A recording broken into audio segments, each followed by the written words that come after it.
Urmează încă o serie de adjective alese aleatoriu, după cum m-am simțit inspirată. Începem cu nehedar, minunat, și nehederet, minunată. Sper să aveți cât mai multe motive să exersați acest cuvânt. Când vrem să spunem că ceva este special, unic, spunem că este meyuhad. Mai exact, ize meyuhad, cât de special.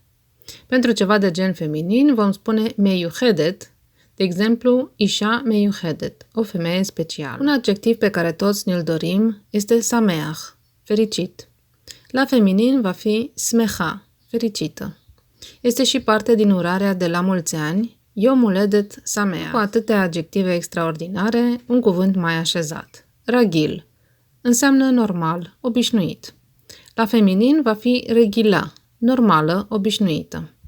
Când vrem să spunem ca de obicei, vom spune acest cuvânt cu particula che înainte. Cheragil. Ca și în limba română, cuvântul iacar înseamnă și scump, în sensul că ceva necesită mulți bani, dar și în sensul de drag, iubit.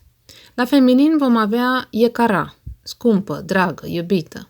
Este și cuvântul pe care îl vom folosi la începutul unei scrisori, de exemplu. Dragă soră, noi suntem bine.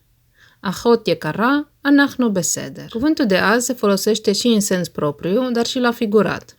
Aroh, lung și aruca, lungă, se poate folosi și ca să descriem lungimea părului, de exemplu, sear aroh, dar și lungimea unei zile, yom aroh. Pe măsură ce ne apropiem de Shabbat, devenim mai melancolici și mai relaxați. Așa se face că am fost inspirată să mă gândesc la cuvântul karov, apropiat, și crova, apropiată.